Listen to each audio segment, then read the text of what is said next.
और सज्जनों, एंड मैं चाहता हूँ कि आप उसके लिए तैयार हो जाएं, क्योंकि देवी और सज्जनों मतलब जिस युग में आप प्रवेश करने वाले हो वो बड़ा ही महत्वपूर्ण समय है भारत के इतिहास में। मैं इसलिए बोल रहा हूँ कि आप सुनते होंगे कि 2047 में भारत एक विकसित देश बनने वाला है, और बहुत सारे आंकड़े हैं जो इंटरनेट पे है, मीडिया में है, हर जगह पर है। बहुत सारे आंकड़े हैं कि क्यों है, जीडीपी हमारा ये है, इंफ्रास्ट्रक्चर ग्रोथ ये है, हमारा डिजिटल ट्रांजैक्शन ये है, वो है, बहुत कुछ है। लेकिन एक आंकड़ा है जो मैं चाहता हूँ आप खुद अपने मन में अभी कैलकुलेट करें, ये आपको नेट पर नहीं मिलेगा, कि 2047 में जो वहाँ बैठे बच्चे, मैं उनसे बात संबोधन कर रहा हूँ, आप तुरंत कैलकुलेट कीजिए 2047 में आपकी आयु क्या होगी। मिड 40s, 40-50 के बीच में होंगे आप लोग, यानी कि 40 और 50 के बीच में होंगे। अर्थात ये कि उस समय आप जीवन में जिस क्षेत्र में, कार्य क्षेत्र में, जहां भी आप यहां से निकलेंगे, उस समय आप उस कार्य क्षेत्र के सबसे अनुभवी व्यक्ति होंगे। उस समय आप उस क्षेत्र का नेतृत्व कर रहे होंगे, नियंत्रण कर रहे होंगे, मार्गदर्शन कर रहे होंगे। और जब ये देश बाकी सारे देशों को पीछे छोड़ता हुआ श्रेष्ठ की तरफ बढ़ रहा होगा, तो ये आपके कंधों पर हो रहा होगा। लेट दैट सिंक इन।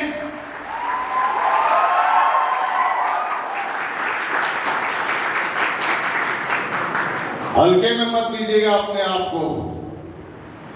इस देश के अनादिकालीन इतिहास में हर 100 साल या 70-80 साल या 150 सालों के बाद एक युग आता है जब ये देश इतिहास के ऐसे मोड़ पर होता है कि उस समय वो पीढ़ी जिसके हाथ में इसका नियंत्रण होता है, वो इसका निर्धारण करती है कि राष्ट्र क्या मोड़ लेगा। पिछली बार ये महत्वपूर्ण काल था जब ये देश स्वतंत्रता संग्राम लड़ रहा था। उस समय भी उस पीढ़ी के, उस समय जो तत्कालीन पीढ़ी थी, उसके हाथ में ये अवसर था कि या तो वह इस देश का सौभाग्य बन जाए या इस देश का दुर्भाग्य बन जाए। और उसके बाद सबसे महत्वपूर्ण पीढ़ी जो इस देश के इतिहास में आने वाली है, इतिहास का वो कालखंड, उस समय ये देश आपके नियंत्रण में होगा। प्लीज तो अगर आप ये सपना देख रहे हैं कि I am going to have a very fun filled life, ladies and gentleman, I am going to disappoint you. You are going in for a bloody hard battle. Disappointed? आपसे पूछ रहा हूं, निराश तो नहीं हो रहे हो कि हम तो सोच रहे थे अपनी जिंदगी में ऐश करेंगे, ये तो कुछ उल्टा ही बता रहे हो। मैं संघर्ष का रास्ता बता रहा हूं। Easy is not an option that this country is going to give it to you. You are a blessed generation. Please let that sink in. And why I am telling you is going to be difficult is please boss.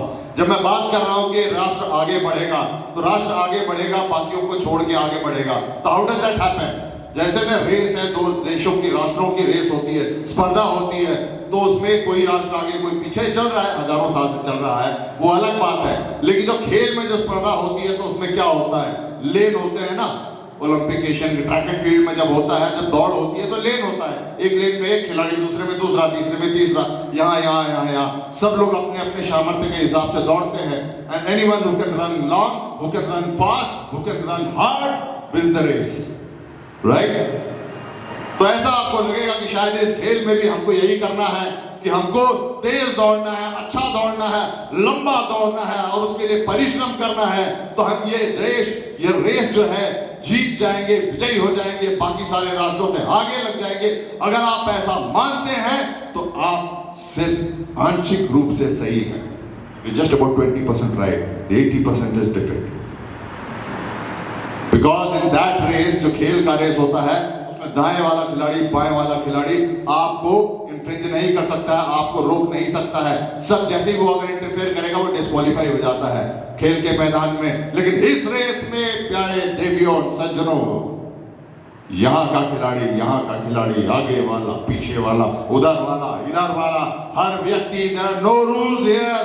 हर वो काम करेगा आपको रोकने के लिए, गिराने के लिए, धराशायी करने के लिए, धक्का मारेगा, चाकू मारेगा, गोली मारेगा, अड़ंगी लगाएगा। Every dirty little trick that he can think of will be thrown at you.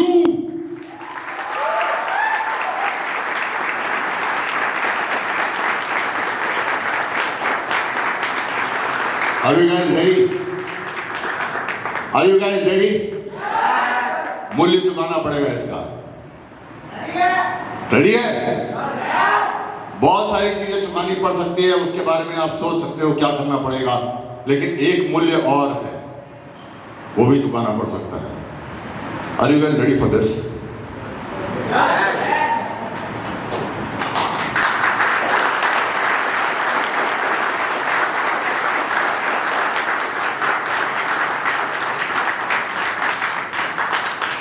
आप लोग सोच रहे हो कि यहाँ पर मैंने ये क्यों रखा।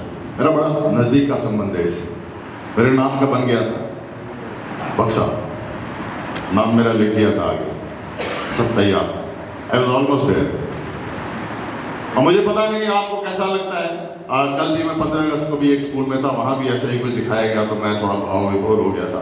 आज भी जब आप लोगों ने अद्भुत कार्यक्रम प्रस्तुत किया तो मैं फिर भाव विभोर हो गया था। जैसे सभी हो जाते हैं, शायद दुख हो, शायद करुणा हो, शायद आंखों में आंसू हो, सबकी तरह मेरी भी भावनाएं होती हैं, लेकिन एक भावना मेरी है, पता नहीं आप लोगों की है या नहीं है। जब भी मैं देखता हूँ, ये तो खैर मंच था यहाँ दर्शाने के लिए किया गया, वास्तविक रूप में ऐसी एनफ ऑफ मार्टिरडम बहुत लोगों को वीर गति प्राप्त करते देखा है। मेरी गोद में मेरे जवानों ने मेरे से वीर गति प्राप्त की है। और देखिए, अगर आप मेरी यूट्यूब पे स्पीच सुनेंगे तो मैं अपने मित्र पद्मपाणि आचार्य की महावीर चक्र जो कारगिल में हुए थे उनका शव देखने गया था मॉर्चरी में, तो वहाँ लगभग मैंने 70 वीरगत सिपाहियों के शव एक साथ देखे थे। तो मैंने seen lot of death and more than that I seen death as close as possible my self.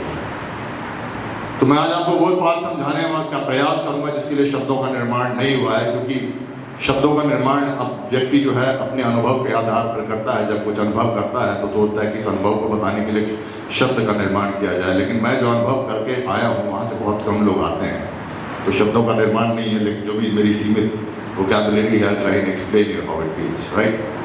मैं ये इसलिए बता रहा हूँ कि हम कितना भी इसमें रोमांटिसाइज हो जाएं, लेकिन कहीं ना कहीं सबके मन में मृत्यु का भय है। मैं चाहता हूँ कि इसको अब तोड़ दें।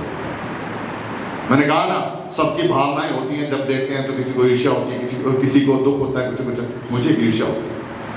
छूट गया मुझे, जस्ट मिस्टेक, थोड़े से के लिए छूट गया। आज भी कभी कभी ईर्ष्या होती है जब भी देखता हूं। बाकी सारी भावनाएं होती हैं, लेकिन मुझे ईर्ष्या होती है। क्योंकि एक बात बताइए, मैं अपना बताता हूं, जब मैं बाकी शॉर्टकट कर दूंगा कैसे अनुभव हुआ, गोली लगी, क्या हुआ, नहीं हुआ, आईसीयू में था, मैं कई बार लगा कि मैं जाऊंगा जाऊंगा जाऊंगा जाऊंगा, अब नहीं वापस आऊंगा। फिर आईसीयू में जब पहुंचा फिर भी था, मुश्किल था, तो मेरी सांस टूटने लगी, तो मुझे लगा कि हो गया काम। इसके पहले जब भी मैं बेहोश हो रहा था तो मुझे लग रहा था अब जा रहा हूँ मैं। तो इस बार जब था तो मुझे लगा कि यार सांस नहीं आ रही है, और मैं जिस स्थिति में था मैं बता नहीं सकता था किसी को। तो खैर I not get into the long story. बस मुझे इस बार ईश्वर की कृपा से वो याद आ गया कि इसके पहले जब भी मेरी सांस टूट रही थी तो मुझे कुछ याद नहीं आया भगवान का नाम। इस बार मुझे याद आ गया। मैंने कहा यार आप जा रहे हैं तो सुना है कि जाते जाते भगवान का नाम लेना चाहिए। हमने भोले शंकर का नाम लिया और बेहोश हो गया। तो मैं तो बेहोश हो रहा था, लेकिन मुझे लग रहा था कि मैं जा रहा हूँ, होश में जा रहा था। उसके बाद मेरी आंख बंद थी, होश आ गया मुझे। जब होश आया तो चूंकि पिछली बार जब मेरी सांस टूट रही थी तो मैं ये सोच रहा था कि मृत्यु के मार्ग पर जा रहा हूं, तो इस बार जब चेतना आई तो मुझे ये लगा, आंख मेरी बंद थी, कि मैं ऊपर पहुंच गया। राइट। मैं जो समझाने का प्रयास कर रहा हूँ इसके शब्दों का निर्माण नहीं है, तो जो मेरी कमी रह जाए उसको आप प्लीज अपनी कल्पना से भर लीजिएगा। तो मुझे ऐसा लगा कि मैं ऊपर पहुंच गया, ऊपर पहुंच गया हूँ। अब आंख खोलूंगा, सामने चित्रगुप्त होंगे, रजिस्टर लेके बैठे होंगे मेरे कर्मों का, और सारा पूछेंगे। वो सारे काम याद आ रहे थे, यार उसका क्या जवाब दूंगा, उसका क्या जवाब दूंगा, वो काम गलत हुआ उसका क्या जवाब दूंगा। तो होता है ना एक इंटरव्यू में घुसने के पहले दरवाजे के बाहर टेंशन होती है, पता नहीं अंदर क्या क्या पूछेगा। यहाँ मेरे को क्वेश्चन पेपर पता था, यू नो, ये मैं एक बात बता रहा हूँ, ऊपर बड़ा तगड़ा इंटरव्यू होता है, उसको क्वेश्चन पेपर में लीक कर रहा हूँ। Get ready and you can prepare for that, answering that question, right. और मेरे को सारे क्वेश्चन पेपर पता थे, मेरे को पता था इनका, इसमें से कुछ क्वेश्चन ऐसे हैं जिसका कोई जवाब मेरे पास उत्तर नहीं है सेटिस्फैक्टरी, वो गलत काम था। मैंने कहा यार ये तो अब मामला गड़बड़ाएगा। मैंने सोचा कि मैं अंदर जाके बोलूँगा यार जो है सो है, आपको भी पता मुझे भी पता, बंद करो रजिस्टर, जहाँ भेजना भेजो, क्यों लंबा चौड़ा इंटरव्यू लेना। ये मैं अपने आप को मन में तैयार कर रहा कि जो जिस योनि में भेजना है भेज दो, थोड़ा बहुत ठीक है तो चलो चिड़िया वड़िया बना दो, बहुत ही बुरा हाल है तो कुत्ता वत्ता बना देना यार, अब क्या करोगे, बट करो यार ये इंटरव्यू छोड़ो। मैं ये सोच रहा था मन में, और फाइनली तैयार हुआ कि okay now I am ready, I just tell him to do. मैं तभी मेरे दिमाग में मन में एक आया कि कहीं मैंने ऐसे ही किसी गोष्ठी में, पता नहीं कहाँ, किसी सत्संग वत्संग में या पता नहीं कहीं पढ़ा था कि जो वीर गति को प्राप्त होता है उसको स्वर्ग मिलता है। मैंने कहा बेटा ये तो स्पेशल पास है अपने पास। मैंने कहा अब साहस आ गया, अब बोलूंगा तो आप रजिस्टर करो बंद, ये रहा मेरा वीआईपी पास, स्वर्ग की एंट्री सीधा।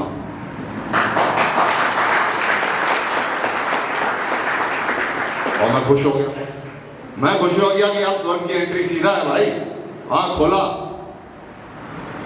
तो जब कोई आदमी को किसी को लगे कि मरने वाला है और अचानक उसे पता चले कि जीवित बच गया है तो शायद उसे खुशी होती है। मुझे बड़ा दुख हुआ कि अरे तो मैं अस्पताल के बेड पर ही हूँ, ये सारे पाइप लगे हुए हैं, I am not yet gone and now I am trying to do the same thing. अब तो कर्म करके जाना पड़ेगा बेटा, trying to do what I can do, but that was an easy option to get straight into heaven. I missed it by best karma and that's why whenever I see this ईर्ष्या होती है, राइट। और एक और बात बता रहा हूं मैं इसलिए बता रहा हूं कि ये एक देखो आपने स्कूल में जब हम आए थे नर्सरी वगैरह में तो कहीं यहाँ देखा होगा आपने, ट्रुथ इज गॉड लिखा होता है, truth is God and truth is love, ये भी लिखा होता है कहीं। तो दुनिया में जितने भी सत्य हैं, जो परम ज्ञानी लोगों की बात नहीं कर रहा हूँ, साधारण बौद्धिक स्तर के जो लोग हैं मैं उनकी बात कर रहा हूँ कि what is that one truth, वो एक कौन सा सत्य है जो आप बिल्कुल मानना ही पड़ेगा, इसमें कोई डाउट ही नहीं, उससे बड़ा कोई सत्य है नहीं, राइट। हो सकता है कि केवल ब्रह्मांड में कोई डिसबैलेंस हो जाए, पृथ्वी का कोई डिसबैलेंस हो जाए, कुछ टकराव हो जाए यूनिवर्स में, हो सकता है कल का सूर्योदय ना हो, we not even sure of that, right. मृत्यु तो सत्य है ना यार, सबकी आनी है ना। तो if truth is love and death is truth, and why not love death?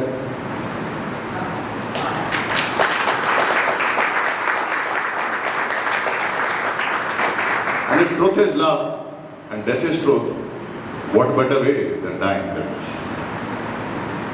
Can you think of? इससे कोई बेहतर तरीका है तो बताइए। कल्पना कीजिए कि जैसे एक उदाहरण ले लीजिए, शहीद भगत सिंह को वीर गति प्राप्त हुई। हो सकता है सबकी उनके मोहल्ले में, आस पड़ोस में किसी ने अपने घर में बात की होगी कि क्या बिना मतलब देखो कहाँ अंग्रेजों से पंगे ले लिए, बेचारा भरी जवानी में चला गया। शायद हो सकता है किसी ने ऐसी बात की हो, हम नहीं जानते। तो क्या जिसने वो बात की कि वो जीवित है? तो कौन जीवित है, भगत सिंह या वो पड़ोसी?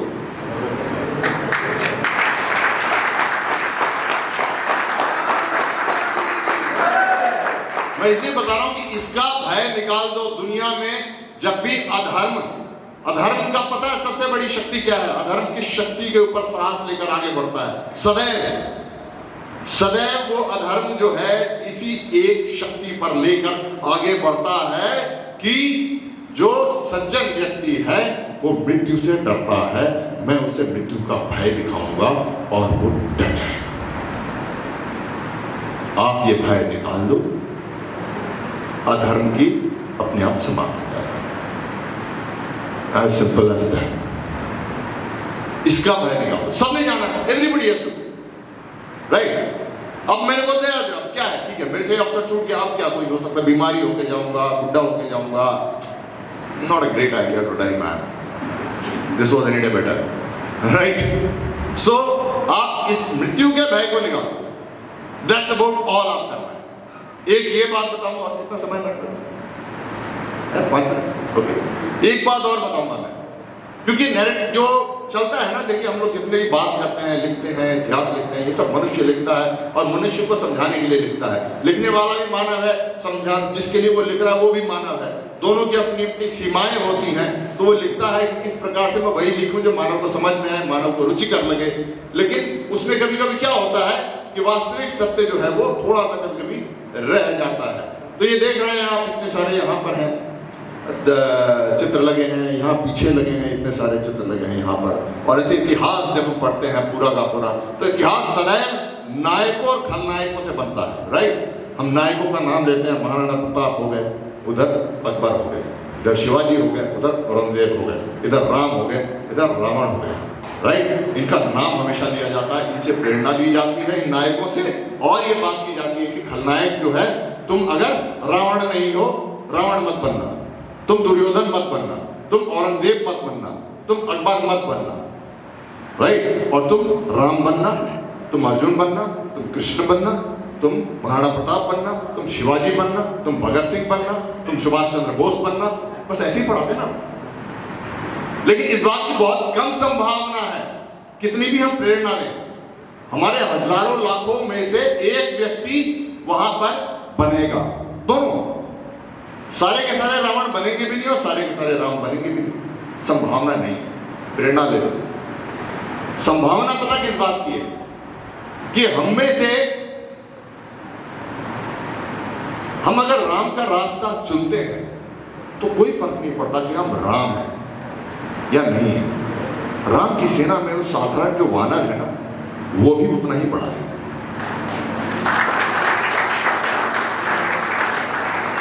मैं इसलिए बता रहा हूं कि मैं सोचता हूं कभी कभी अपने पूर्वजों के बारे में कि जब ये सब संघर्ष हो रहा था, मैं इसलिए बोल रहा हूं कि आज भी आपको राम और रावण मिलेंगे, मतलब राम रावण जैसे नहीं, लेकिन नायक और खलनायक आज भी आपको दिखेंगे। कोई आवश्यक नहीं है, अगर आप में समर्थ है, भाग्य है, तो आप नायक बनेंगे, और अगर आप बिल्कुल ही दुराचारी हैं तो आप खलनायक भी बनेंगे। इसी में हमारे बीच से ही लोग खलनायक बनेंगे। लेकिन हर खलनायक और नायक के पीछे बहुत सारे लोग होते हैं, तभी वो नायक बनता है या खलनायक बनता है। तो उस पुण्य का भागी राम के युद्ध में विजय का जो पुण्य कर्म हुआ था, उस पुण्य का भागी जितने राम हैं, जितने लक्ष्मण हैं, जितने हनुमान हैं, उतना ही वो साधारण वानर भी है।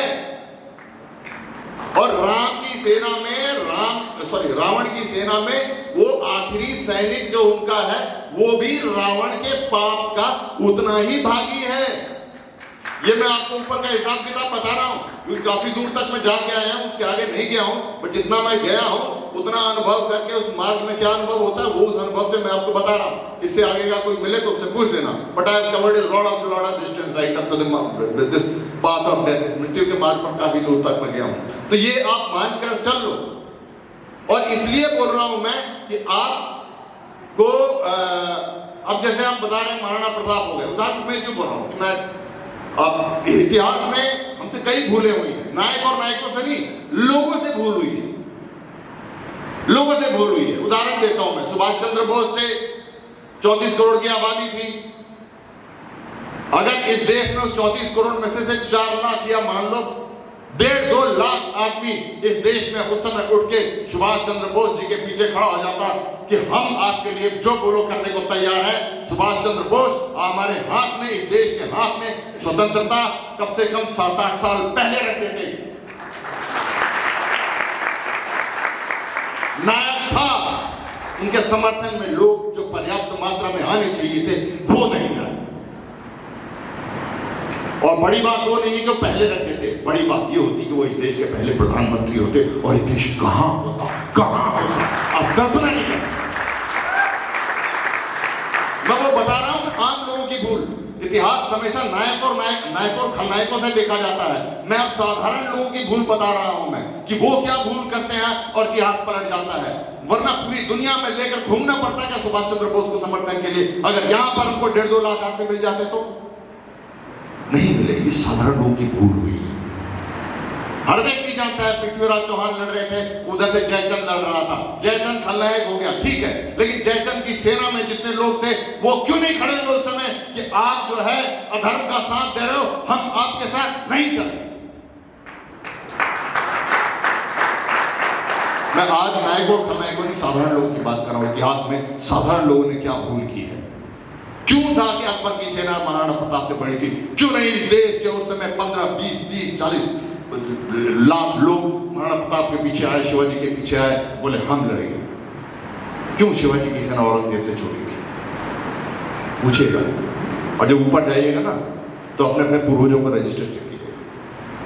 क्या आप क्या कर रहे थे दादू नानू, उस समय क्या कर रहे थे?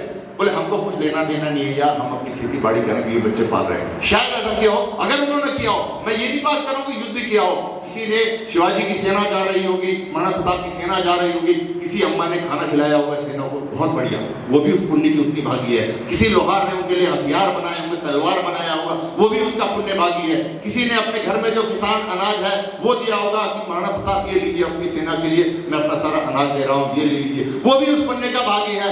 महाराणा प्रताप जो थे उनको क्या नाम है उनका, जिन्होंने अपनी सारी संपत्ति दे दी थी उनको, भामाशाह ने अपनी सारी संपत्ति महाराणा प्रताप को दे दी थी, तब महाराणा प्रताप खड़े हो पाए थे। और मैं देवी और सज्जनों अपनी अंतरात्मा के माध्यम से जानता हूं एक बात, इतिहास की किताब बताए या ना बताए, हमारे देश में और कई महाराणा प्रताप और कई शिवाजी होंगे उतने ही सामर्थ्य वाले, उनको भामाशाह नहीं मिला। वो 10-15 हजार लोग नहीं मिले जो बोले महाराज हम हैं आपके साथ। मैं आम लोगों की बात कर रहा हूँ। इतिहास सदैव नायकों और खलनायकों के बीच में भुला दिया जाता है और आम आदमी सोचता है मेरा इसमें तो कोई रोल है ही नहीं। और आज भी कुछ लोग नायक हैं, कुछ लोग खलनायक हैं, मैं साधारण जन, मेरा क्या, मैं तो कुछ कर सकता नहीं। इतिहास उन साधारण जनों से बनता है। बिना वानर सेना के राम नहीं थे, बिना पांडवों की जो भी सेना थी उसके बगैर महाभारत नहीं जीता गया था। और इसमें जय और विजय की कोई बात नहीं है। आप सिर्फ धर्म के मार्ग पर रहो और उसके बाद इससे कोई फर्क नहीं पड़ता। ऊपर की बात कर रहा हूं मैं, नीचे इतिहास के नाम लिखे ना लिखे वो अलग बात है, ऊपर कहीं गड़बड़ नहीं होगी। नीचे नाम आए ना आए इतिहासकार भूल गया। कई बार बोलते हैं इतिहास में तो इतने लोग होंगे जिनका नाम छोड़ दिया गया, पलट दिया गया, तो टेम्पर कर दिया हिस्ट्री के साथ। हमारे पुराने कहानियों में भी कई महाराजा राजा निकल के आते हैं, यार इनका नाम तो बताया नहीं। डोंट वरी अबाउट इट, ऊपर सारा हिसाब किताब एकदम क्लियर है, ऊपर पक्का हिसाब पूछा जाएगा। तो मैं ये कह रहा हूं, आप नायक बन सकते हैं, बहुत अच्छी बात, ना बन सके आप नायक चुन लीजिए, कोई फर्क नहीं है। पांडव का वो पहला सिपाही युद्ध शुरू होते ही पहले दिन कौरवों के तीर से मृत्यु को प्राप्त कर गया हो, वो सिपाही, और वो आखिरी सिपाही जो विजयशील अंतिम दिन जब पांडव युद्ध जीत गए थे और जो तीर लगा होगा किसी सिपाही को और मृत्यु को देखने के पश्चात उसने सांस तोड़ी होगी, दोनों में कोई फर्क नहीं है। धर्म के मार्ग पर दोनों ने अपना श्रेष्ठ किया। कारगिल की लड़ाई में आप फोटो देखते हैं ना, कुछ लोग झंडा लेके चोटी पर खड़े हैं, राइट, फोटो देखते हैं, पूरी दुनिया में हम लगा रहे हैं, देख रहे हैं, कुछ लोग सिपाही हैं, कुछ सिपाही ऐसे होंगे जो नीचे चढ़ते वक्त ही सबसे पहले वीर गति को प्राप्त हो गए थे, उसकी फोटो नहीं दिखती, कोई बात नहीं, ऊपर हिसाब बराबर है, ऊपर हिसाब बिल्कुल बराबर है। तो मैं इसीलिए बोल रहा हूं कि इसका भय निकाल दीजिए। कुछ लोग बोलते हैं कि राष्ट्र के लिए उन्होंने अपना ये मूल्य दिया, राष्ट्र की सेवा की का मूल्य है ये, नहीं, राष्ट्र की सेवा का पारितोषिक है ये, राष्ट्र की सेवा का पुरस्कार है ये, सीधा Vaikuntha, direct.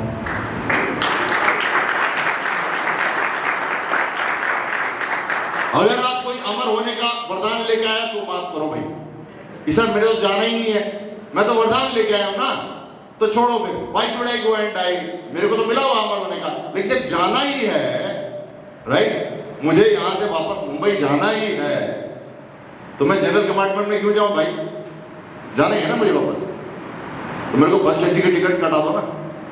This is executive class first AC, your route from here to haven.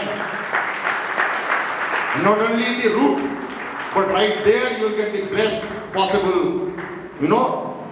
position in that heaven. Anything better than this? Can you think of anything better than this? Now in the end, I'll just tell you one thing. You all have dreams, right? हम सब सपना देखते हैं, सब दिखाते हैं, सपनों का व्यापार चल रहा है ना। एक और बात बताऊं, इसका भय निकाल दोगे समाज से ना, इस दुनिया में बहुत सारे व्यवसाय खत्म हो जाएंगे। आधे से ज्यादा व्यवसाय इसी पर चल रहे हैं, पूरा आतंकवाद इसी पर चल रहा है। पूरा आतंकवाद इसी पर चल रहा है, पूरा मेडिकल इंडस्ट्री इसी पर चल रहा है, फार्मास्यूटिकल की इंडस्ट्री पूरा इसी पर चल रही है, सारे कुछ इसी पर चल रहे हैं। आधे से ज्यादा जो फ्रॉड व्यवसाय है ना खत्म हो जाएंगे once you take the fear out of this, fear of this, right? Now in the end I'll just tell you about dreams. सपने होते हैं, किसी के सपने होते हैं कि मैं बड़ी गाड़ी लूंगा, मैं बड़ा बंगला लूंगा, मैं बड़ा ये लूंगा, मैं फला लड़की है ये मेरे जीवन में आ जाए, फला लड़का है ये मेरे जीवन में आ जाए, मैं डेस्टिनेशन हॉलिडे जाना चाहता हूँ, ये है वो है ये है, इस प्रकार के सपने होते हैं। What does that mean? What it means is कि ये चीज अगर आ जाए, ये गाड़ी मेरे जीवन में आ जाए, तो इस गाड़ी में बैठने का जो एक्सपीरियंस होगा, that is what I want. That is going to be good. वो हॉलिडे पे जाने का जो एक्सपीरियंस होगा, वो एक्सपीरियंस इतना लुभावना होगा जिसकी वजह से मैं वो अनुभव चाहता हूँ, राइट? वो लड़की मेरे जीवन में आ जाए तो जो अनुभव इतना सुखद होगा, इस वजह से मुझे ये चाहिए, इस वजह से मुझे ये लड़का चाहिए, वो अनुभव की ही तो बात है ना। It is all about how it feels to get that thing in your life. Am I right? युवाओं से बोल रहा हूं मैं, सही है ना भाई? सपनों का मतलब यही है। ओके, बहुत सारे लोग आपके बहुत सारे सपने बेचेंगे, आधी दुनिया का व्यवसाय सपना बेचना है, they're all selling dreams, right? But I will sell you one dream today. इससे मेरा कोई फायदा नहीं है, बिकॉज़ बाकी सारे सपने में हो सकता है यू में से कि ठीक है, somebody will say I'll give you a dream car, you may say I'm not interested, मेरा सपना नहीं है। I'll give you a dream home, बोला मेरा सपना नहीं है। I'll give you, मैंने देखो एक पैकेज लो स्विट्जरलैंड 3 नाइट 4 डे, बोला यार अपने को इससे कोई इंटरेस्ट नहीं है। बट मैं आज आपको एक सपना दूंगा, you cannot say I'm not interested, you bloody well be interested, you cannot avoid that dream, you cannot avoid that experience। मैं चाहता हूं कि आप लोग अभी से और उस सपने के लिए काम करें, उस सपने के लिए जिए। I want you to think, how do you want to feel when you die? Can you say I'm not interested? I've been through that experience. Fortunately, I was going through the special ticket where I was feeling very good. अब next time पता नहीं, I have to do a lot of karma now. अब बहुत कर्म करने पड़ेंगे to feel good when I die. So सिर्फ ये सोचो कि अगर आप चाहते हैं कि उस समय जब आपकी मृत्यु होगी और वो जो क्षण होंगे जब आप जान रहे हो कि मैं इस मार्ग पर चल पड़ा हूँ, चल पड़ी हूँ, और उस समय सिर्फ बच्चों की नहीं बात कर रहा हूँ, बाकी सभी की बात कर रहा हूँ, उस समय अगर आप चाहते हैं कि आपको अच्छा अनुभव हो तो मुझे आपको बताने की आवश्यकता नहीं है कि क्या करना चाहिए, क्या नहीं करना चाहिए, वो कौन सी चीज़ें हैं जिसके पीछे आज आप दौड़ रहे हैं जो उस समय बिल्कुल बेईमानी होगी, वो कौन सी चीज़ें हैं जिसको आज आप अवॉइड कर रहे हैं, will absolutely matter the most at that time. धन्यवाद। देवियों से